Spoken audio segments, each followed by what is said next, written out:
ବୈଶାଖର ପତ୍ର ଝଡ଼ା ପରେ ବି ପକ୍ଷୀମାନେ ତାଙ୍କୁ ବସା ଛାଡ଼ି ଯାଆନ୍ତି ନାହିଁ।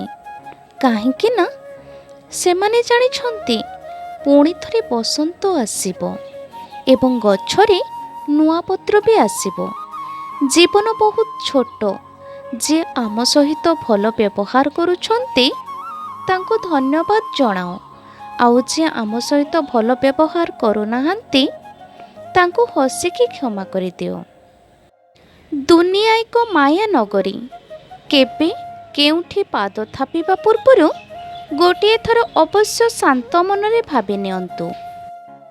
ସମ୍ପର୍କ ସେହି ଆତ୍ମା ସହିତ ଜଡ଼ିତ ହେଇଥାଏ ଯାହା ସହ ଆଗ ଜନ୍ମର କୌଣସି ସମ୍ପର୍କ ଥାଏ। ନହେଲେ ଦୁନିଆ ଭିତରେ କିଏ କାହାକୁ ବା ଜାଣିଥାଏ।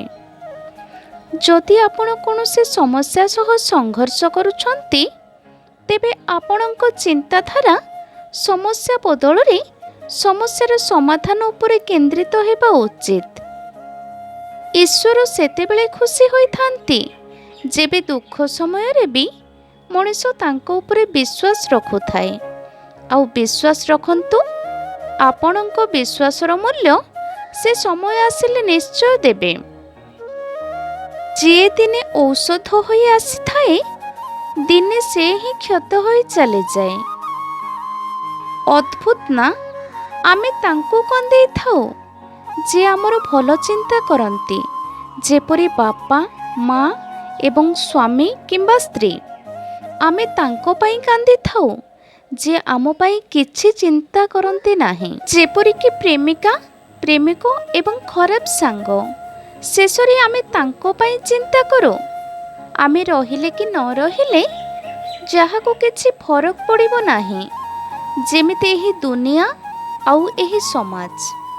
ପ୍ରତ୍ୟେକ ଗରିବ ପରିବାରରେ ଏମିତି ଜଣେ ସଦସ୍ୟ ନିହାତି ଥାନ୍ତି ଯିଏକି ନିଜ ପରିବାରକୁ ଦାରିଦ୍ର୍ୟତାରୁ ବାହାର କରି ଉଚ୍ଚକୋଟୀର ପରିବାରରେ ବଦଳାଇ ଦେଇଥାନ୍ତି। ଆଉ ସେହି ବ୍ୟକ୍ତି ଆପଣ ମଧ୍ୟ ହୋଇପାରନ୍ତି। ନିଶ୍ୱାସ କାହାକୁ ଅପେକ୍ଷା କରେ ନାହିଁ, ଚାଲୁଥାଏ ନହେଲେ ଚାଲିଯାଏ। ଦୁନିଆରେ ସବୁଠାରୁ ଓଜନ ଜିନିଷ ହେଉଛି ଇଜ୍ଜତ, ଯାହା ଥରେ ପଡ଼ିଗଲେ ଆଉ କେବେ ବି ଉପରକୁ ଉଠେ ନାହିଁ।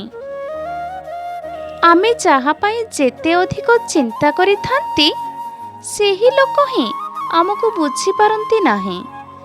ବୟସ କେତେ ବି ହେଉ, ଜୀବନ ସବୁଦିନ କିଛି ନା କିଛି ଶିକ୍ଷା ନିଶ୍ଚିତ ଶିଖେଇଥାଏ।